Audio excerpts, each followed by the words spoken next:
Rotary motto? Service above self. Thank you. Please stand. Put your hand on your heart and join me in the Pledge of Allegiance. I pledge allegiance to the flag of the United States of America, to the republic for which it stands, one nation, under God, indivisible, with liberty and justice for all. I lost it there. And now a moment's silence. Okay.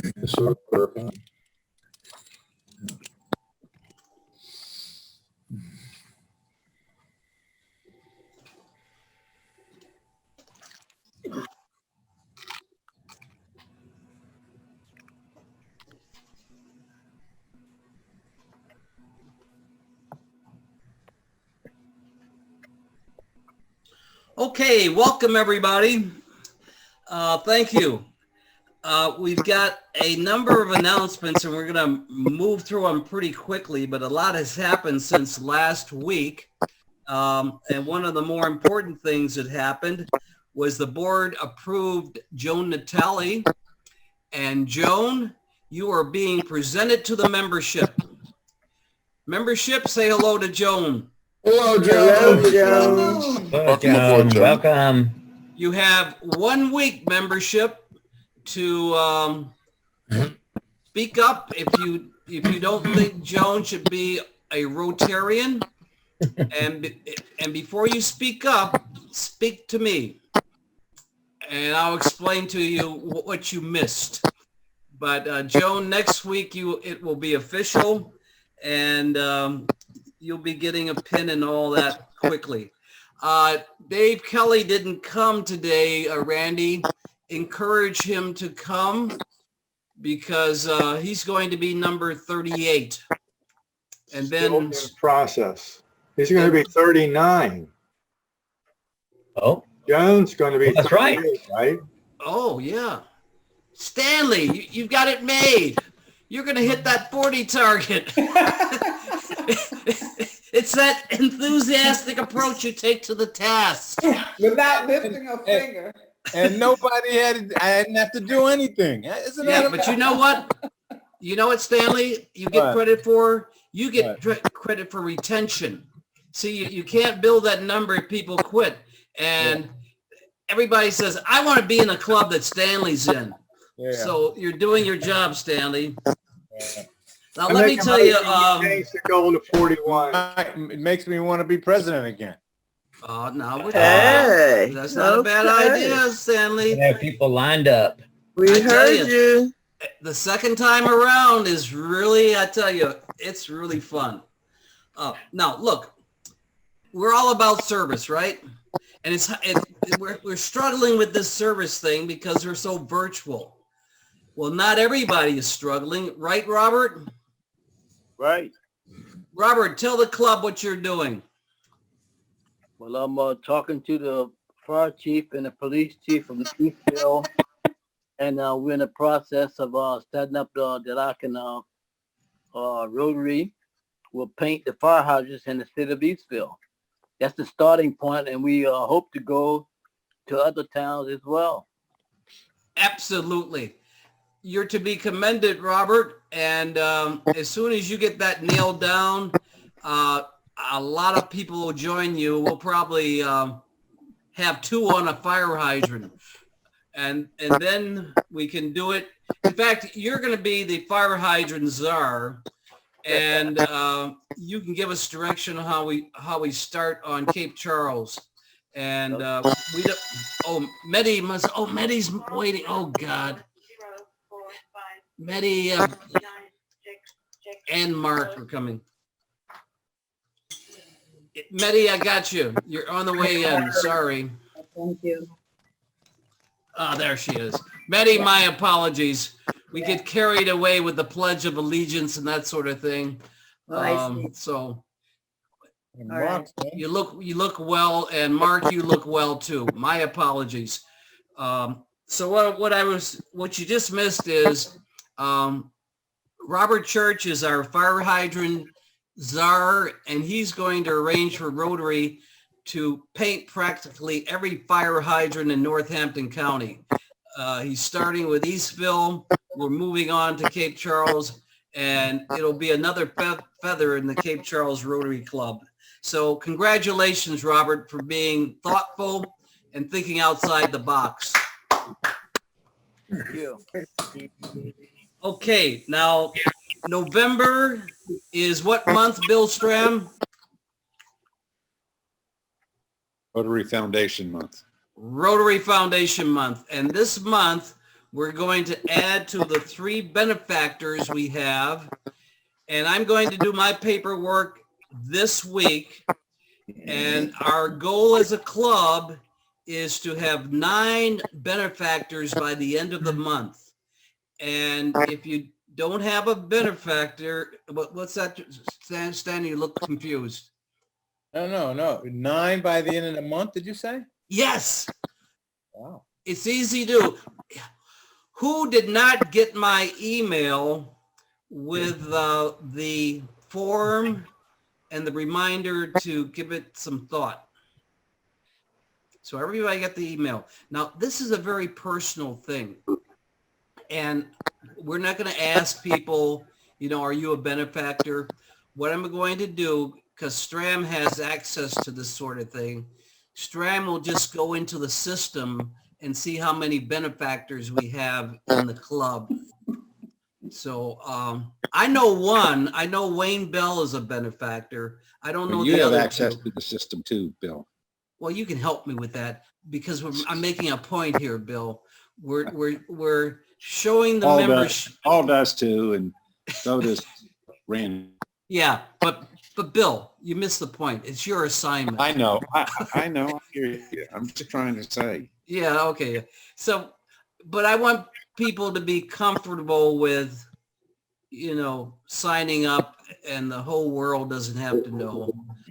So Bill, just to be clear, are you looking for 9 more benefactors? 6 more. 9 total with the 3 that are already there? 9 total. Okay. 9 total.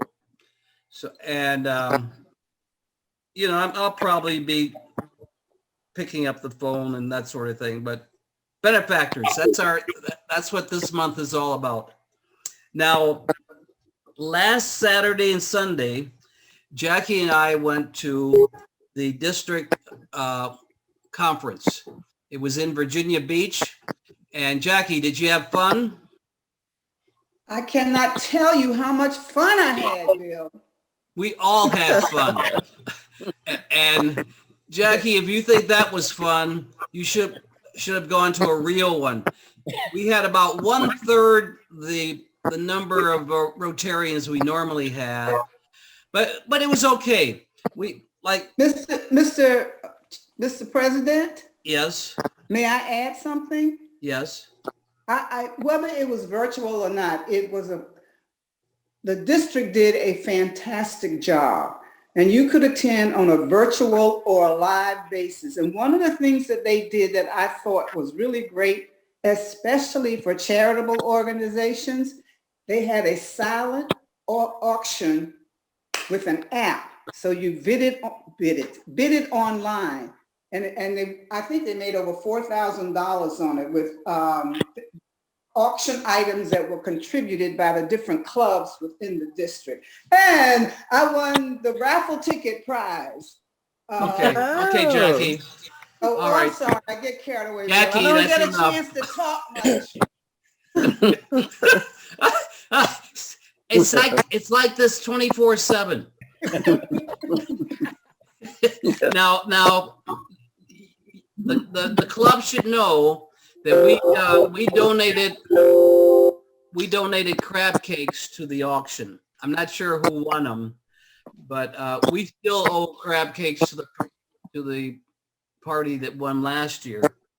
But so a couple of things. We also the project for the weekend was the food bank, and the Cape Charles Rotary Club contributed $250 to the food bank, and they raised how much money, Jackie, for the food bank? I'm not sure, but they were walking around carrying your can because it had the check taped to it. Yeah, Paul gave me the check. So, yeah, they didn't want to lose the check.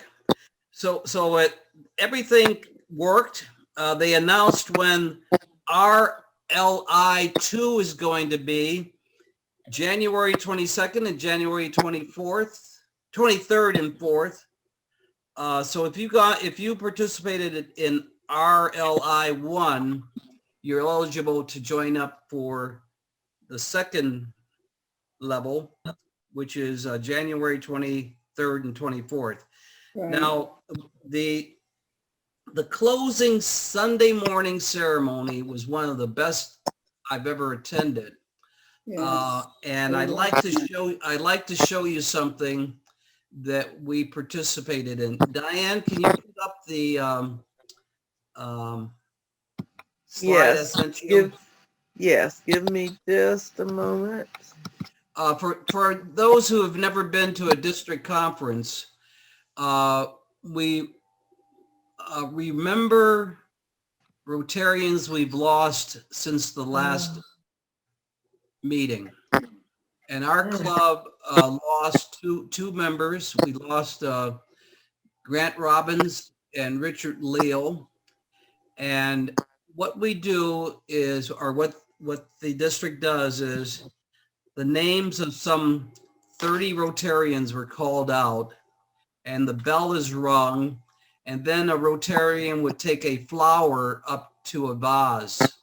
And Jackie took a flower up for Grant. Another Rotarian took a flower up for Richard. And these are artificial flowers. And yesterday, I presented the rose that was for Grant to Ida Mae, and the Richard's rose to Joan. And they both really appreciated getting the flower. So it was a great experience, and I encourage everybody next year to consider going to the. I'm joining somebody in. It might be our guest speaker. Hello. Is that you, Dan? Oh, okay. You're starting to come in, damn volume. Oh, there they are. Wow. That's all of us. Okay, what we're going to do is interrupt our meeting and just, since you guys are there in your boardroom, have you introduce yourselves, go around the table, and then you can listen to us continue for about 10 more minutes. And then we're going to ask you to talk about yourselves and about coastal cast systems. So starting with Dan. All right, that's me over on this side. Dan McGee with Coastal Precast Systems. Brandon Mallory. Where are He's the in pictures? business development. And Paul Gerchuk. I write the checks. Oh, that's our Paul. we have a guy like you. Where's Tom? I thought Tom was the computer brains. Thomas had a dentist appointment this morning. He's not back yet. Oh, okay. Well, just stand by, and we'll continue and invite you to talk to us in a few minutes. Okay. Thanks for coming. Okay, just a couple other quick things, because I really have to talk about our next president and how we're going to go about that. But get your flu shots. Remember, Paul's got the caps. Call your buddies. Invite your friends and neighbors. And now, does anybody have something they can say in 30 seconds? Yeah. Okay, Paul. You made a nice segue a minute ago to Richard Leal and the fund that we're collecting at our club. Joan, his wife, designated Rotary as a beneficiary of gifts that people might want to make in Richard's memory. And we're up to $400 now in contributions. And if you would like to make a contribution to Rotary, to our club, then send it on to me and you'll be recognized by Joan and by Rotary International. Secondly, I'll just again say that not only is instance of COVID increasing rapidly in the United States as a whole, but it's also the case in Virginia and the Eastern Shore had Northampton County had 7 new cases this last week, which is the most it's had since the end of July. Thank you, Paul. Now I'd like to spend a couple of minutes. Yes, go. Somebody else has a 30-second announcement. Yes, this is Reggie, Bill. Yeah. Yes, the Cape Charles Main Street is preparing Adriana garland and lights for the light poles in Cape Charles. And if there's anyone who would be able to help them prepare those, please reach out to me after the meeting and I'll get you coordinated. That's the most important announcement we've had next to Bob's because it's about service. So don't be bashful. I'm sure they can arrange it where you only have to invest a couple of hours of your time, and hopefully we have good weather for you. All right. We need a president to replace me. Not for a while. We don't need that president until next July, but we have to start the process. And we've been talking about this for a few months now. I think the issue is the job may appear awesome to you. Well, let me explain to you. You're looking at people who have been in this club for years. Half of them have been presidents. Half of them are doing significant jobs, treasurer, secretary, sergeant at arms. I can go on and on. But we have a process here. It's a well-oiled process where I don't do crap, really. Everything is delegated. Everything is delegated. Everybody is a real pro at what they do. And I have an occasional board meeting to remind people that we have certain things to do. But the job is really easy. It really is. Now, we have to have a name to give to the district. And at this point, I'm willing to accept a provisional name. That means you put your name up, but we're not going to hold you to it. But we do need a name. And keep in mind, you can work with me if you're thinking about it on getting another person where you could be co-president. And you all can decide, which name is in the system. But it would be great to tell the grandkids, I'm the president of the Cape Charles Rotary Club. The kids will love you. They will. You should, my grandkids don't give a crap, but maybe yours would. So what you ought to do is give me a call and we'll have a personal conversation. And I'll explain to you what I do and what I don't do, and what Randy does, and what Paul does, what Stanley does, and what Bill does. Looking around, what Bill Murphy does. We got Bill Stram, Bill Murphy. Hey, Dan, we've got 3 Bills in this club. So we're talking about Bill Stram, Bill Murphy, what they do. I think sometimes we're reluctant to step up because we don't really understand what you're stepping up to do. Well, you're not stepping up to do much. So I'm going to kind of leave it at there, because if we don't have a provisional name, our district governor, our assistant district governor, Bill Murphy, just announced to the board an hour ago, if we don't have a name, we don't have a club. And I'll remind you, our club is just a few years from being from being 100 years old. We're close to being a century club. And we have to get three or four more years under our belt, and we're going to have the biggest party ever. Hopefully I'm still around. So just think about it. Give me a call. I'll tell you what I don't do crap. Jackie will tell you. Jackie, do I do crap? No, you do bill things. Nobody knows what it is. Okay. Let's keep that out of the private things. I'll have to rehearse, Jackie, next time. All right. So that is. I'm not going to forget this week. Diane. All right. What time is it? It's happy dollars. And that's how you say. Jackie, you should be the happiest person in the world. You had a great weekend. The weather's great.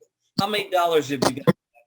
Well, actually, Bill, I was considering some happy dollars, but my happy dollars, 5 happy dollars to reflect the time that I put in as chief election officer for precinct 1, going to bed early Monday night, getting up early Tuesday morning, going back at 11 o'clock on Wednesday morning. I did a lot for the community, and I'm very thankful for me. How thankful were you? $5 worth. Okay. So Al, you can't let her get away with that. Where's it? Al was doing District 2 while you were doing 1. Not to be outdone by Jackie, my mentor. I got 5 happy dollars for being the chief at District 2 in Sheraton. Yeah. Yesterday, I was alerted in the morning by my daughter that somebody at work with my granddaughter came down with a positive COVID test. Oh. So my granddaughter, who is 5 weeks away from delivering her first child, had to go in and get a COVID yesterday. And yesterday afternoon, thank God, got back with me and told me her test was negative. Great, that's great. Yeah. So I want to get $5 for that, and I'm happy about that. Obviously. $5. Alan's happy. Yeah, I am happy. The last 2 weeks, we got the word that we're expecting now. I'm not doing a thing, but expecting our 12th great-grandchild, and this weekend we received the word that the 13th great-grandchild is on the way. Wow. Grandchild. Yeah. Great-grandchild. I'm now at the age where I'm having trouble remembering not just the names, but whose child they are. How happy were you? How much was that, Alan? 5? What was that? How much was that in happy dollars? $5. Okay. I'm happy because I'm coming toward the end of my presidency, and that's worth $10. And want to hear me stop talking about presidency, you know what to do. Okay, if there aren't any other happy dollars, tomorrow is Veterans Day, and Bill Murphy is going to share with us something he came across in celebration of Veterans Day. Bill?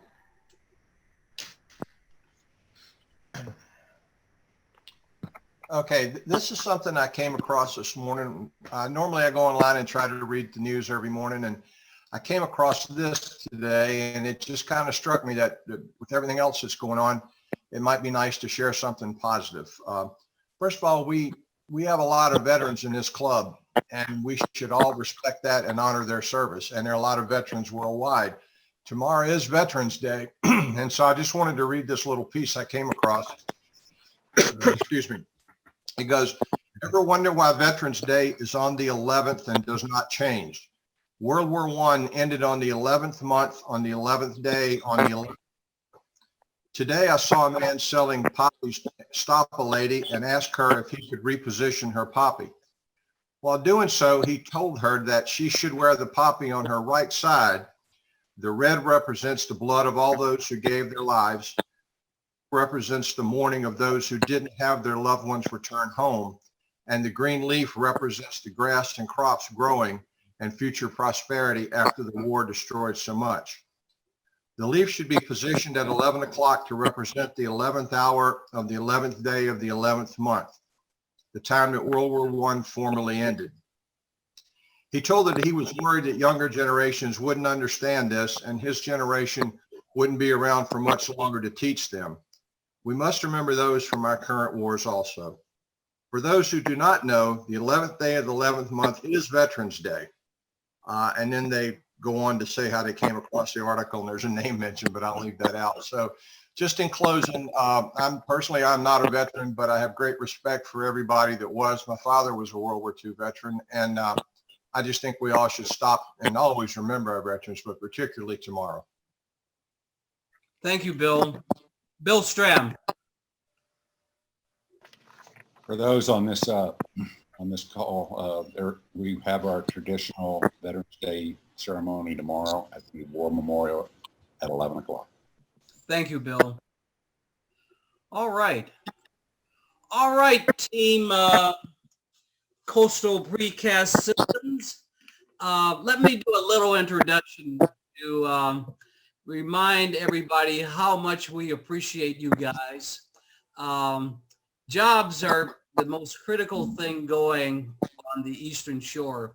And when we call it the cement factory or the cement plant, when it closed, that had a tremendous impact on our community in so many ways. So Dan, what I'd like you to do is share with us, first of all, personally, who you guys are, where you live, what you do, what your families do, and then tell us about Coastal Precast and how business is, what your plans are, and so on. So you can see we're an easy bunch, hopefully, and then we might have a few questions for you at the end. So Dan, you're on. All right. Well, if Paul wants me to, I will. It'd be fitting for him. All right. Well, I'm Dan McGee with Coastal Precast Systems. I've been working for Paul 30 plus years now. We moved down to Chesapeake in 1992. Since then, we opened an operation in Wilmington, North Carolina. We purchased this facility last year, and we really got into production in March of 2020. We're doing work. Well, back up a little bit. Paul's father, he was a World War II pilot, so I appreciate you mentioning them. In World War II, he was a pilot, and he started in the concrete business back in 1946, 45, 46. And so this is a continuation of him. We're doing work right now up in Connecticut. We're building a new submarine facility for constructing the new class submarines. Hey, Dan, we have time, and I didn't expect that Paul would be joining us, but I've read the history of your business.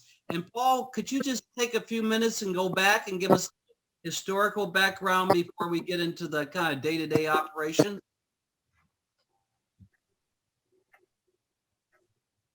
You're talking about this, Paul. Sure. As Dan said, the company was started by my dad with a dump truck.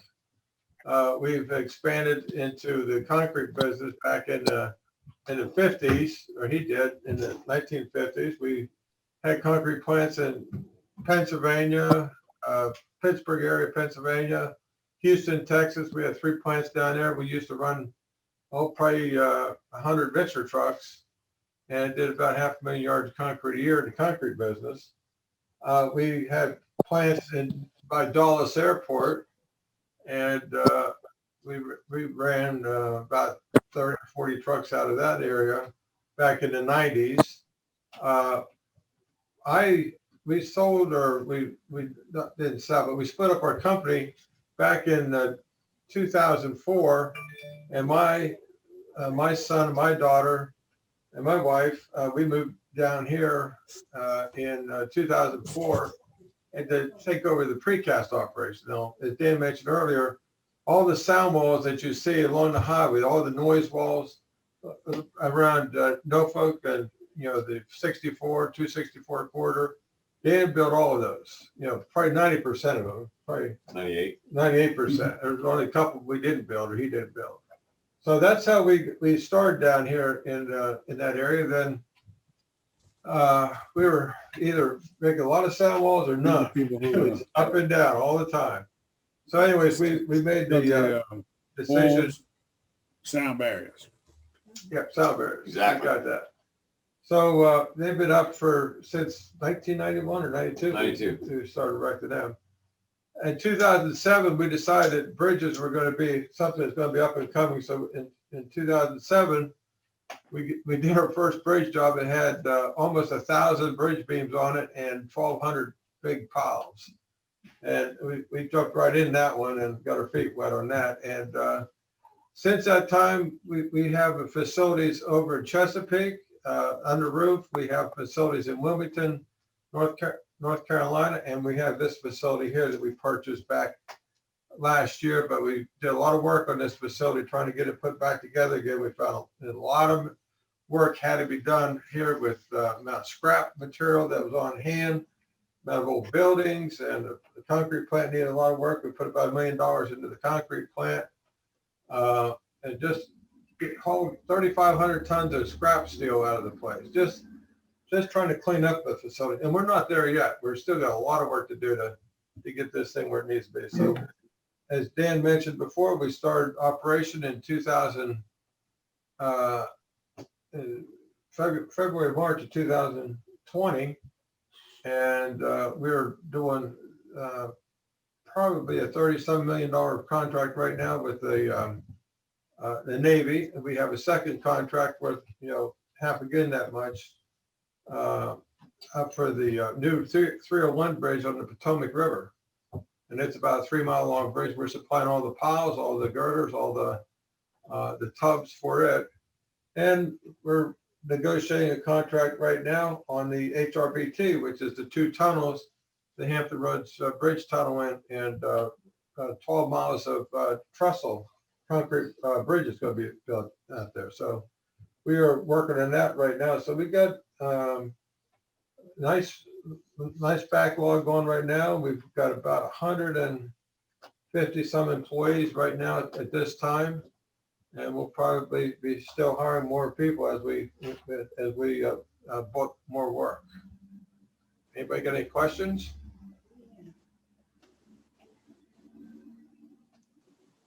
And about 75% of those are local jobs from the shore. Or more. 75, it's probably more now. I don't want to get too. Hmm. Yeah. Supervisors. Yeah. Used to be. Probably 95% are from Eastern Shore.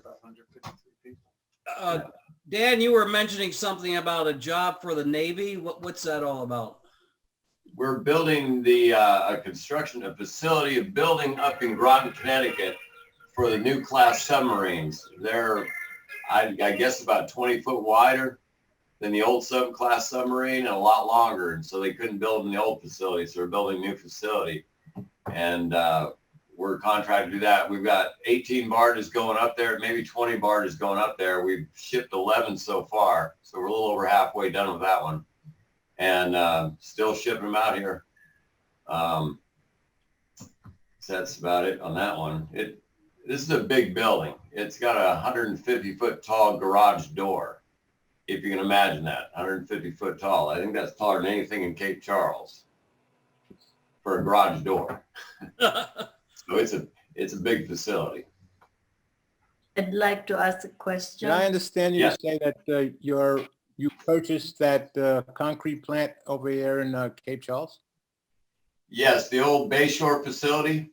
Yes. Yeah, we purchased that about over a year ago. Do you have any employees there now? Is it open? Is it working?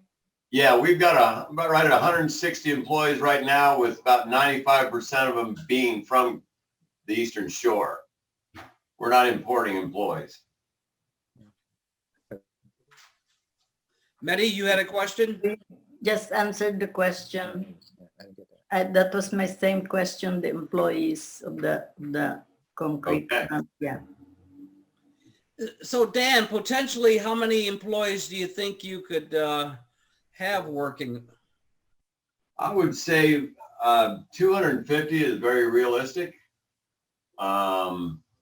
Any more than that, it depends on what this man tells us to do. About 250 would be comfortable to manage. After a while, I imagine you run out of space over there, right? You can. We've experienced that at other locations, yes. Will you be contracted to do the 2 new tunnels going across the Chesapeake Bay on the Bay Bridge Tunnel? We're actually, no, not the Chesapeake Bay Bridge. We didn't get any of that work. Okay. Which I'm probably glad we didn't, because we'd have a whole yard full of tunnel liners now that aren't going anywhere. Yeah. They got some problems out there. I hope they get them resolved. Any other questions for Dan or Paul? I'd like to know how the community feels of us. Well, Bill Murphy has a question, and then we can get into that. Bill? I was just wondering if you picked up any work on the construction that's just starting on the New Hampton Roads Bridge Tunnel over in Norfolk to Newport News. We're at the last stages of contract negotiations. Within a week, well, I can't, Paul's taking care of that, but it looks like we're going to have that entire bridge, including the 2 tunnel liners, all the tunnel liners. There's a company called Technoprep that we're going to put a building in here for them to build all those tunnels in, and then we're going to ship them out of your harbor. And we've got all the, what do you say, 11 miles of gird bridge? There are 11 miles of bridges on the project. That we're going to be plus doing. 2 tunnels. We'll be doing pretty much the whole thing. Out of the 2 plants, out of our Chesapeake plant and out of the Cape Charles plant. Yes. Wow. We have one of the largest, if not the largest, precast facility on the East Coast that can make big stuff. You know, we've built some 1,200 ton pieces, some 300 ton pieces. We've got the capacity to build just about anything anybody needs on the East Coast. I have a question. The railroad is, gone. How does that impact your operation? We bring in all our material, our sand and stone. We bring it in by barge. So that rail is really not going to hurt us.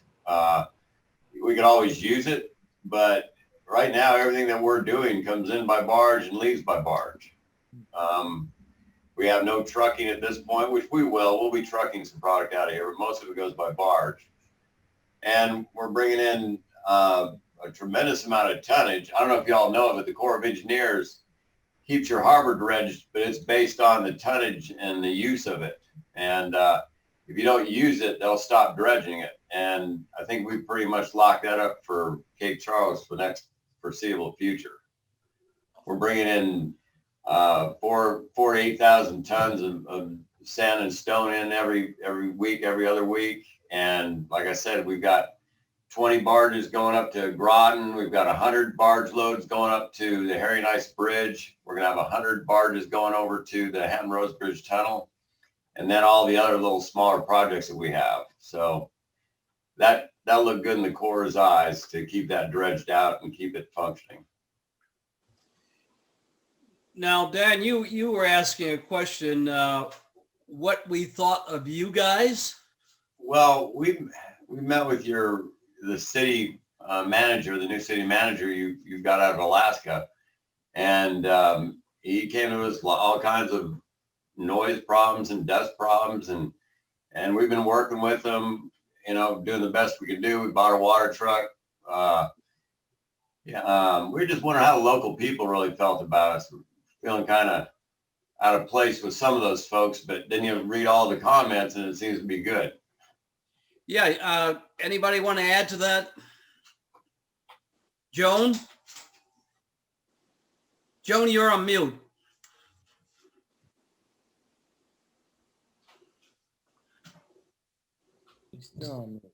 Let me see. Okay. I wanted to thank you for the work that you did to work with the town and the citizens group to minimize the noise and the dust. I've heard that it was very much appreciated. I also wanted to just ask you if you're aware of some of the benefits that you can accrue through the town with enterprise zone and a few other things that might help you reduce some of your costs or get some of your money back. Well, that sounds real inviting. We haven't taken the time to dig in that yet, and I wouldn't even know where to start. I think that's going to be Brandon. Give them an update on that. We're actually filling out the application right now for that. So I've got to head over there to Northampton County and speak with those folks and get this processed. It's also the town, not the county. I'm talking the town has some regulations that might be applicable to you in Okay. addition to the county.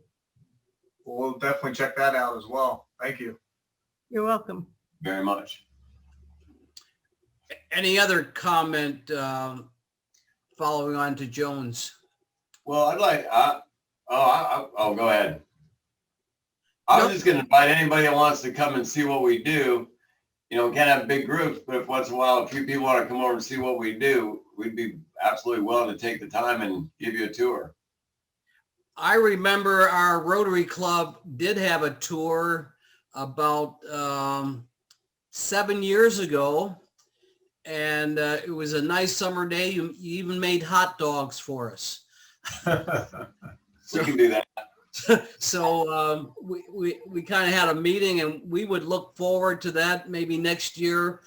We appreciate you guys are busy getting started up, but once you ever get to steady state and we wouldn't be a nuisance, we would welcome that. For one, I'm all about economic development, and this town, this county will not survive if we don't have jobs. Our kids don't have, they don't have anything to look forward to. And I, for one, appreciate your being here.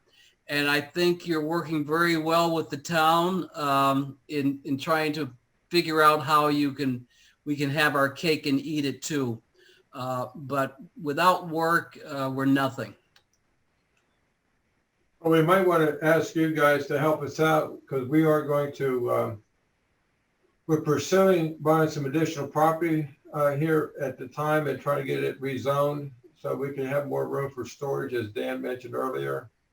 But we might need a letter from your outfit, suggest that maybe that would be a good thing for the city and the county to let us have further property to store our product on. We have enough area for manufacturing, we just don't have enough area for storage. Yeah, we've got some people in our club who can talk to you about that and help you navigate. Dave Kabler, you have a question. Thank you, Bill. And I want to congratulate you all on your purchase and your investment in our community. I'm a local realtor in Cape Charles and Northampton County. Would it be inappropriate for me to ask you to give us some idea of the impact economically? Maybe you could kind of round it off. I mean, is there what kind of tax revenue could the county expect in a year's work from the facility, or maybe over the next in the foreseeable future? Have you got anything a bone you could throw us to give us an idea of, what that economic impact is from your investment here? Well, Dave, we haven't got the bills yet. But I can tell you that our payroll is running about $250,000 a week. That's going directly into the local economy. So right, $250,000 a week is what our payroll is running at this point.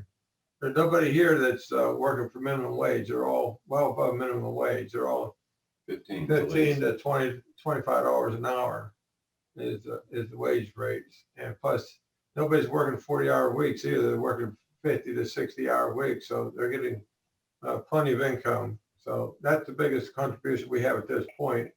I know that we'll be working on taxes starting in January, February for the the 2021 year. Well, to add to that, your employees, that the people you are paying that money to are enhancing the revenue to the county and the state and the federal government. They're working here and they're paying their taxes here. So it's not just corporate taxes. Right, and we try and buy everything we buy. So We what try about to the go to the lumber store and get it. We buy everything we buy local.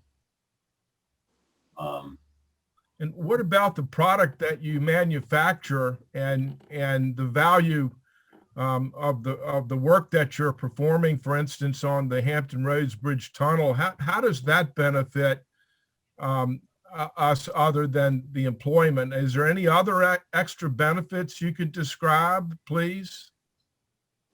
Keeping Probably the the harbor open. Pardon? Keeping the harbor dredged. Yeah.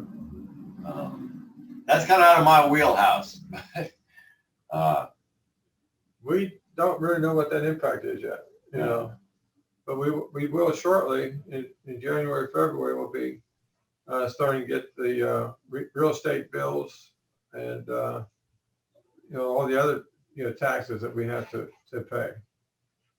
I can't recall us having a bill yet. What sales we will have this year? First year we've been in business. What, 50 million? Yeah, we'll do about this year. We really started manufacturing in March, and we'll be running about $50 million this year through this operation. I'd like to ask a question. Yes. Well, what is, you mentioned that many of the employees were obtained from the local area, and what is the diversity picture of your employees? We don't really look at diversity. I don't understand how to answer that. We don't really look at it. You come in here and you work and you're right next to that guy right next to you. I don't know how to answer diversity. I don't look at it. If you come in here and do your job, you got a good job and you'll get raises and move on. Well, we have some Japanese people. We have. Oh, you're going to ask? Yeah. We have one of my best guys, a Japanese guy. We have lots of African Americans. Yeah. We have some Hispanics. We have a handful of Caucasians. So we got a little bit of everybody here. Yeah, your track record is good. In fact, the father of one of our members, Wayne Bell, worked with your predecessor for 42 years, and I think you have a street over there named Wayne Bell Avenue. I haven't seen it. Okay, maybe they took. Oh, you mean in the yard? Yeah. Yeah, we sure did. Yes, we do. I forgot about that. Yep. I was wondering who he was. He is a super guy. His son is outstanding. He's a credit to our community, and he happens to be black.